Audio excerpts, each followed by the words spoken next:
안녕하세요. 저는 25년도에 포츠머스 약대를 졸업해서 올해 8월 초 병원에서 프리레지 트레이닝까지 마친 한주연이라고 합니다. 이제 원장님께서 포츠머스 약대 전반적으로 관심이 있으신 분들이나 이제 약대 유학에 관심이 있으신 분들께 제 경험을 나눠줄 수 있냐고 물어보셔서 오늘 발표를 한번 준비해 보았습니다. 이제 간단한 타임라인인데요. 저는 2020년도에 온캠퍼스 파운데이션을 듣고 21년도에 포츠머스 대학교에 입학을 했습니다. 음, 이제 다행히 유급 없이 바로 25년도 4년 후에 석사 졸업을 했고요. 이제 저는 1년 동안 브리스톨 지역에서 실습을 하고 이제 실습을 끝냈습니다.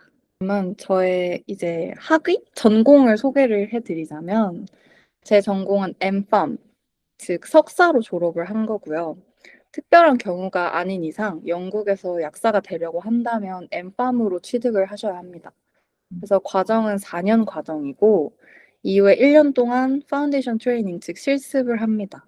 실습은 이제 병원, 뭐 커뮤니티 파머시, GP, 인더스트리 등등 이제 실습 제공 기관에서 하고요. 이후에는 GPATC 어세스먼트 시험을 보고 최종적으로 이제 레지스터 등록이 되어서 약사가 됩니다. 또 3년 과정인 그 파마콜로지랑은 다른 과인데 이제 과의 목적이 좀 다릅니다. 이 학과 학생들은 좀 더 연구 쪽으로 많이 간다고 하더라고요. 그래서 저는 이제 포츠머스 대학교를 다녔는데 간단하게 학교 자랑을 조금 해보자면 제가 학교를 다녔던 23년도와 24년도에 컴플리트 유니버시티 가이드랑 가디언즈에서 이제 영국 내 약학과 순위 3위를 차지한 대학교고요. 이제 이 결과가 좀 뜻깊은 게 평가 항목이 여러 개가 있어서 이제 전문적으로 학과 수업의 질도 평가하고 학생들이 평가하는 학과 만족도 이런 부분도 이제 점수를 매기더라고요. 그래서 이 부분이 굉장히 높게 나와서 저는 명성이나 이런 것도 물론 중요하지만 수업 듣는 학생들의 만족도가 높은 학교라는 게 좀 더 의미가 있었던 것 같습니다. 사실 고민을 많이 했어요. 음, 이제 유클란 쪽도 워낙 약대도 유명하고 거기 의대도 너무 유명하고 한국인 분들도 좀 많이 가시는 것 같아서 이제 적응에 있어서 좋을 것 같았는데 이제 우선 첫 번째로 위치. 저는 포츠머스가 런던에서 기차 타고 1시간 반에서 2시간 정도 걸리고 이제 남쪽 바닷가 도시예요. 저는 날씨가 좀 중요한 사람이었거든요. 근데 제가 파운데이션 하기 전에 이제 유클란 이제 졸업생 분들인지 재학생 분들인지 모르겠는데 확실히 이제 날씨가 북쪽이어서 좀 춥고 뭐 그런 게 있다라고 말씀하셔서 아, 내가 과연 4년을 버틸 수 있을까? 좀 고민을 좀 했었어요. 그리고 이제 저희가 생각하는 뭐 퀸즈 잉글리시, 뭐 해리포터에서 나온 악센트 이런 포시 잉글리시를 남쪽에서 조금 많이 사용을 하는데 이제 실제로 제가 영어 하는 거 들었던 북쪽 지역 출신 친구가 이제 제 발음이 지금은 포시라고 얘기를 해줬어요. 근데 어, 제가 그런 걸 이제 일부러 하려고 뭐 퀸즈 잉글리시 해야지, 포시 잉글리시 써야지라고 노력한 게 아니라 이제 친구들이랑 교수님들, 그냥 여기 사람들이 다 쓰니까 저도 쓰게 된 케이스거든요. 그래서 저는 좀 그런 영어를 자연스럽게 쓰고 싶어서 좀 남쪽 지역에서 유학을 하고 싶다라는 생각을 했었던 것 같아요. 또 포츠머스가 캠퍼스 베이스 시티예요. 그래서 그냥 도시 자체가 좀 작고 도시 곳곳에 학교 건물이 있어요. 그래서 이제 학생들 위주로 지내서 안전하고 좀 조용한 편이거든요. 저는 외국에서 혼자 살면 좀 안전이 진짜 중요하고 보장이 되어야 한다고 생각하는데, 제가 또 여행으로 다니긴 했지만, 뭐 맨체스터, 리버풀, 브라이튼, 뭐 런던, 브리스톨 같이 여행을 했을 때 포츠머스가 개인적으로 진짜 안전하다고 느꼈어요. 그리고 물가가 요새 파운드가 너무 올랐어요. 근데 포츠머스 약대 학비가 제가 입학할 때 기준 이제 제 후보에 있었던 뭐 런던 대학교들이나 뭐 퀸 메리, 버밍엄, 리즈 이런 데보다 한 300에서 500만 원 정도 저렴했거든요. 그리고 또 고려하셔야 될 게 이 포츠머스 약대를 포함한 다른 영국 대학교들 중 몇 곳은 매해 등록금이 조금씩 오르잖아요. 그래서 그쵸. 뭐 1학년 때는 뭐 3천만 원인데 2학년 때는 막 3,200만 원, 막 이렇게 몇백만 원씩 조금씩 올라가지고 그거 생각하고 4년을 봤을 때 다른 지역에 있는 그리고 다른 이제 학비가 비싼 약대보다 비용도 나름 합리적이어서 포츠머스로 결정을 했고요. 앞서서 설명드린 대로 이제 학교 순위도 또 전체적으로 너무 낮지 않으면서 학생 평가 점수가 꽤나 높아가지고 그것도 고려를 했는데 음.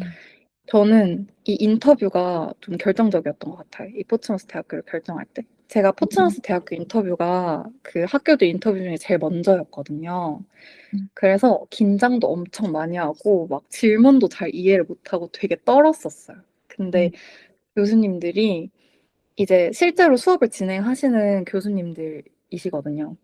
예를 들어 인슐린에 대한 질문을 했는데 제가 그걸 잘 모르는 것 같으면 아 그러면은 세포에 대해서 알아? 그래서 세포에 대해서 안다라고 하면 그거에 관련해서만 꼬리 질문을 주시고 왜 음. 너는 우리 대학교 오고 싶어? 좀 뭔가 최대한 기회를 주시려고 하고 완벽하게 대답을 못해도 학생의 간절함이나 적극성 음. 이런 걸 더 보시는 것 같아서 저는 인터뷰를 보고 나서 아, 인터뷰 정말 잘 못 봤지만, 나 이 교수님들께 꼭 음. 수업을 듣고 싶다라는 느낌을 굉장히 강하게 받았어요.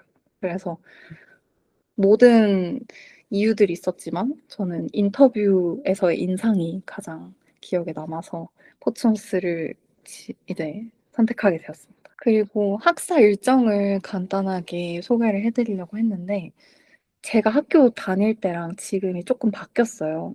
이게 24년도 제가 4학년 올라가면서 전 학년 커리큘럼이 바뀌었는데 어. 이전에는 그 모듈이 6개, 이제 6과목으로 뭐 하나로 1학기 때 중간고사, 2학기 때 기말고사 이렇게 시험을 봤었는데 지금은 모든 6개의 과목이 하나의 과목으로 통합돼서 이제 시험도 크게 한 번, 뭐 하나의 중간고사, 하나의 기말고사 이렇게 보는 걸로 알고 있습니다. 제 4학년 때도 이렇게 진행을 했고요. 이거는 제가 뭘 배웠는지 사진을 좀 가지고 왔는데 이제 매년 실습이나 보고서를 랩에서 작성해야 되는 과제가 있었어요. 그래서 뭐 두 번째, 세 번째 사진처럼 약을 직접 만들어 보는 수업도 있었고요. 뭐 네 번째처럼 앰플 실링이라고 실제로 그 유리병을 그 불을 통해서 굳히는 실링을 하는 그런 실습도 있었고 무균 랩에서 진행하는 랩 수업도 있었고 이런 걸 다 이제 보고서를 써서 이제 과제처럼 제출을 하는 그런 거였고요. 약을 새로 개발하는 이런 발표 수업도 있었어요. 이건 제가 3학년 때 진행했던 것 같은데 실제로 시중에는 없지만 너라면 어떤 약을 만들어낼지 이걸 그룹으로 이제 근거를 들어서 이제 얘기를 하는 그런 수업이었고 이렇게 청진기를 이용을 해서 그 제 파트너 짝지어서 심장 소리를 듣는다든가 아니면 호흡 관련해서 이제 특정 소리를 진단을 한다든가 좀 그런 피지컬 어세스먼트도 매년 시험을 봤었습니다. 그리고 이건 수업 방식에 대한 전반적인 흐름인데요. 이게 1학년 때는 PPT로 이론 수업을 많이 하지만 실제 성적이 반영되는 2학년부터는 케이스 스터디가 진짜 많아요. 뭐 예를 들어 60세 남성 환자가 뭐 배가 아파서 병원에 입원했다. 근데 환자가 주말에 수영도 하고 뭐 가족들이랑 와인도 마셨다. 근데 환자가 이전에 막 알코올 중독 병력도 있고 고혈압 약에 당뇨 막 이런 것도 복용 중이다.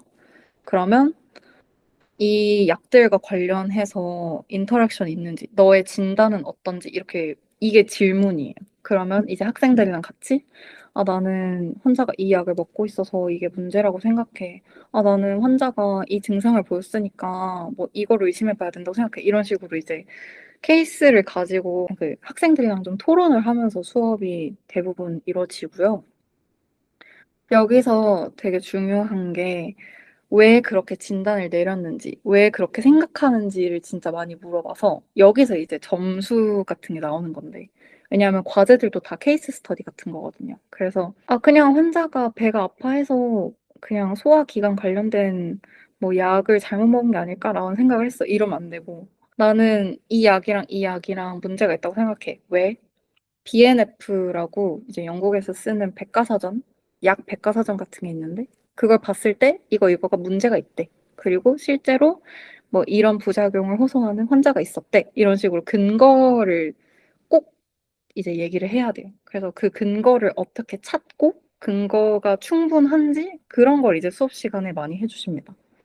그래서 수업을 한번 들으면 되게 복습할 것도 많고, 그래서 그날 배우는 뭐 리소스 같은 거나 아니면 이 약은 내가 처음 보는 건데 케이스를 한 두세 개 주시거든요. 근데 그 두세 개에서 이 약이 항상 나왔다. 그러면 이 약이 어떻게 메커니즘이 되는지, 그리고 흔한 부작용 같은 것도 살짝씩 그날 복습을 하는 형식으로 이제 전체적인 흐름이 진행된다고 보시면 됩니다.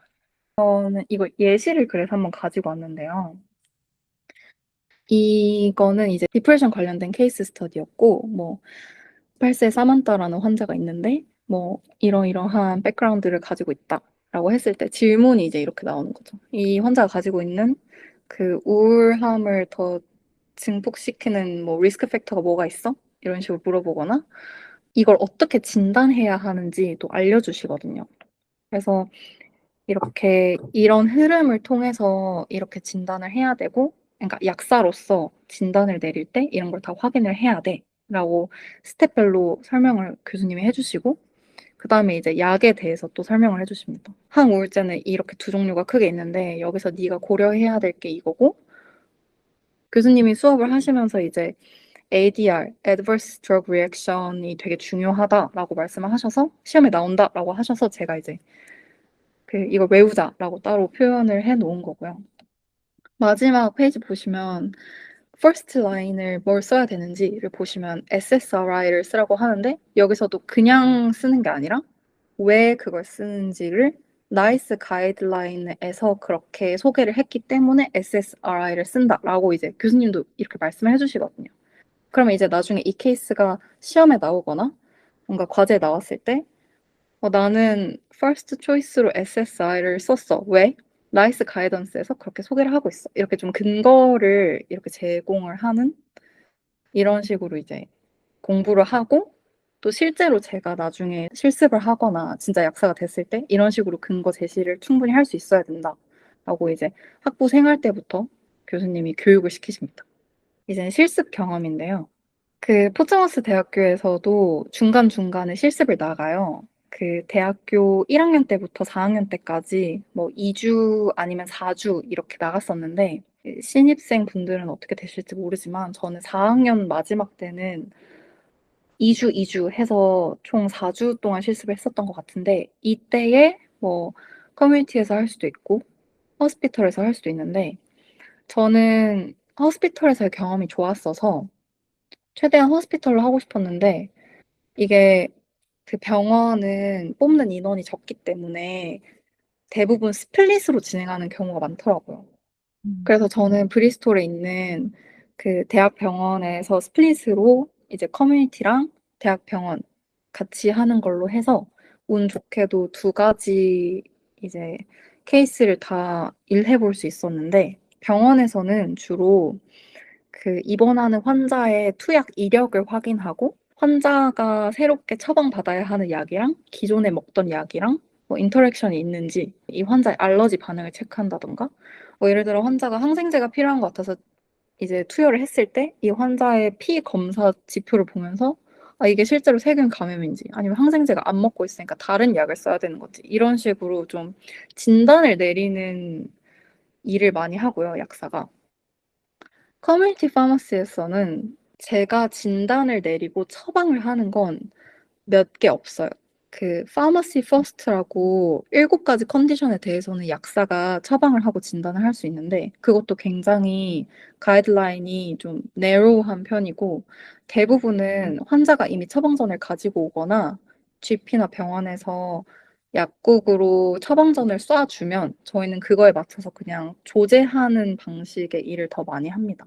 근데 조제하면서도 이제 약사가 마약류 약들이라든가 아니면 이거는 좀 복용 방법이나 이제 약이 잘못 처방된 것 같다라고 이제 더블 체크를 해서 이제 실제로 병원으로 전화를 한다든가 GP로 전화를 해서 이거 처방전을 바꿔줘라고 얘기하는 경우도 많고 아니면 환자가 그냥 워크인으로 들어와서 나 피부에 발진 난 것 같은데 아니면 나 뭐 사마귀 약 추천해줘 아니면 나 음, 뭐 가려워 이런 거 그냥 일반적인 진단이나 좀 뭔가 약 추천 같은 것도 약사가 많이 하는 편입니다. 네, 저는 학과를 무사히 끝마치는 것도 너무 중요하지만 학교 생활도 굉장히 중요하다고 생각했거든요. 그래서 저는 학교 생활을 너무 재밌게 했어요. 그래서 1학년 때부터 4학년까지 저는 포츠머스 대학교 홍보대사 활동을 하면서 외국인 친구들도 많이 사귀고 학교 스포츠 클럽 중에 배드민턴 동아리에 들어가서 그 임원 활동도 좀 했는데요. 저는 학생분들 중에 만약에 포츠머스 대학교나 아니면 그냥 유학 오시는 분들한테 특히 스포츠 클럽 활동 정말 적극적으로 추천드리는 편인데 음, 잘하는 스포츠가 있다면 뭐 들어가기 수월할 수도 있지만 못해도 저는 들어가서 배우는 학생들도 너무 많이 봤거든요. 영국에 있는 대학교들은 매주 수요일마다 스포츠 매칭 데이가 있거든요. 제가 지금까지 봤던 모든 대학교는 다 있었어요. 그래서 매주 경기가 있기 때문에 이 스포츠 동아리 친구들을 매주 만나는 거라서 정말 깊고 끈끈하게 친해질 수 있고, 이제 학과에서 만나는 친구들이랑 친해지는 것도 좋은데, 저는 일하면서나 이렇게 스포츠 클럽에서 다른 학과 친구들 만나면서 다른 학과는 어떻고, 뭐 좀 비교하기도 하고, 새로운 거를 배울 수 있어서 저는 굉장히 좋았고, 정말 추천드립니다. 이제 기숙사랑 플래시웨어 그런 거 어떻게 했는지 얘기를 좀 드리면, 저는 1학년 때는 기숙사를 신청하는 게 더 편한 것 같아요. 아직 포츠머스가 좀 낯설고, 학교 기숙사 친구들이랑 좀 더 게더링 할 수 있는 이벤트도 많거든요. 그래서 1년 지내면서 이제 내가 자주 수업 듣는 건물이 어디고, 이제 그쪽 주변 하우스나 플랫에 매물이 나와 있는지를 확인하는 걸 추천을 드리고요. 또 이제 1학년 다니면서 학과에 좀 마음 맞는 친구들을 만나거나 아니면 제가 아까 말씀드린 스포츠 동아리를 하면서 마음 맞는 친구들을 만나면 그 친구들이랑 같이 하우스를 구하거나 아니면 그냥 같이 집 구한 친구들끼리 만나가지고 좀 더 싼 지역이나 좀 더 넓은 집을 구할 수 있는 것 같아서 1학년 때는 기숙사, 나머지 학년들은 저는 이제 사설 기숙사를 사용하는 걸 추천을 드려요. 왜냐하면 저는 한국 대학교 생각하고 한국 대학교는 학교 기숙사가 더 싸니까 쭉 그렇게 계약을 하려고 했는데 따로 제가 이제 에이전시를 통해서 구하는 게 훨씬 싸더라고요.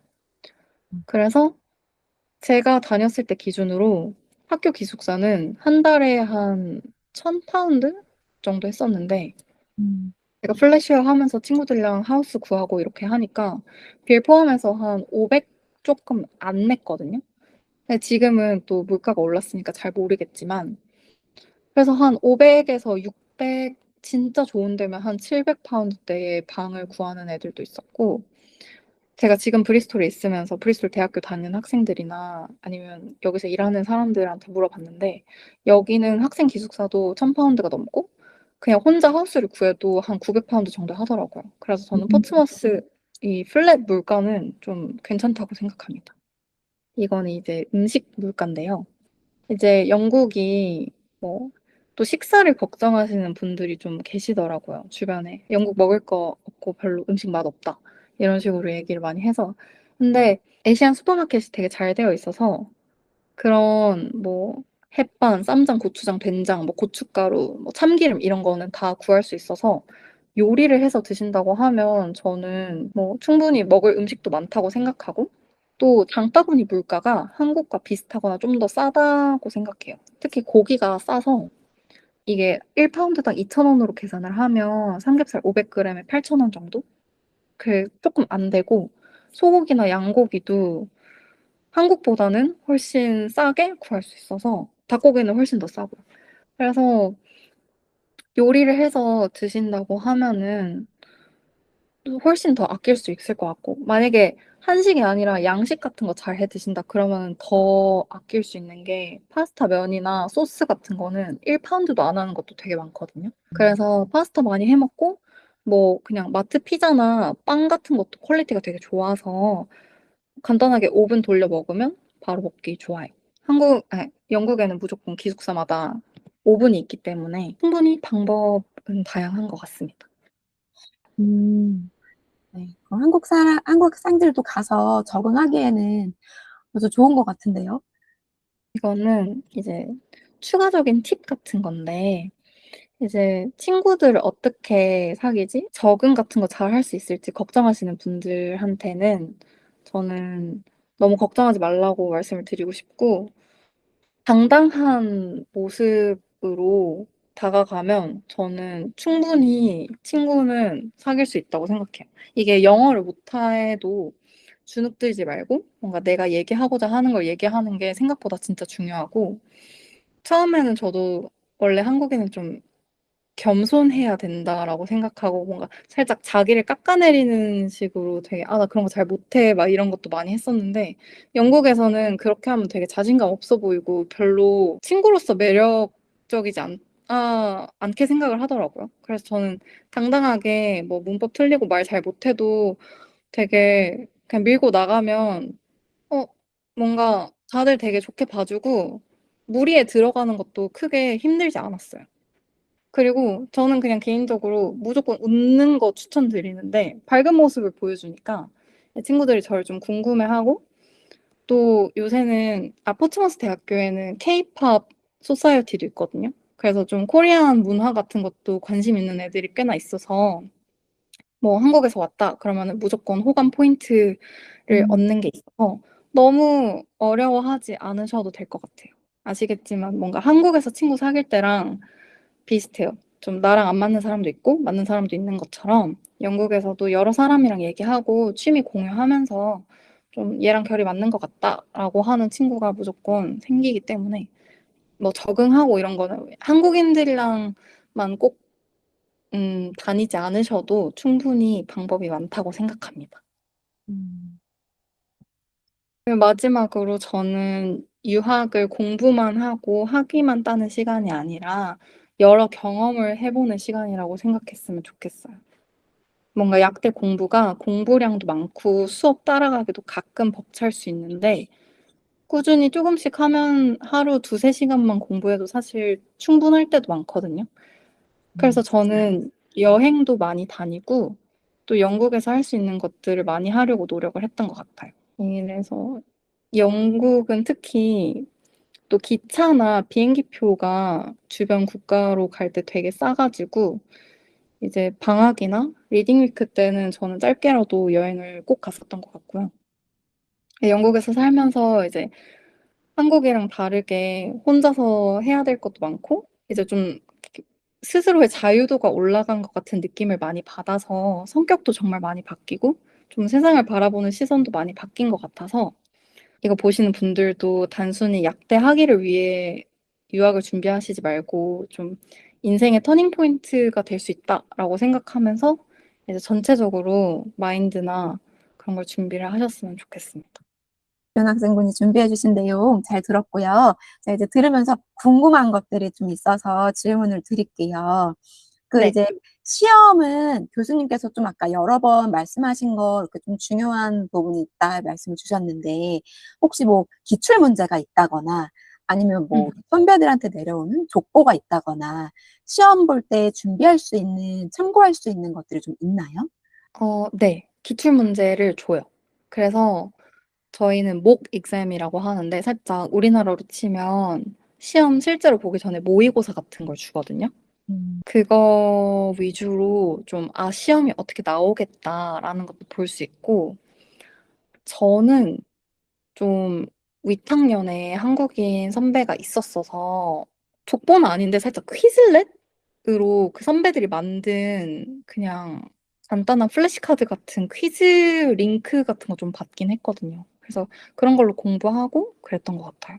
그럼 이제 앞으로의 혹시 계획은 어떻게 되시나요? 저는 우선 실습이 끝난 지 얼마 안 돼서 조금 여행 다니면서 한국으로 돌아갈 계획이고요. 저는 10월 달에 GPHC exam을 보거든요. 11월에. 봐서 한국 들어가서는 이제 GPHC 시험 준비하고 11월 달에 다시 영국 와서 시험 본 다음에 그 뒤부터는 영국에 있을 것 같아요. 그럼 한국은 그냥 잠깐 왔다 가시는 거네요, 그냥.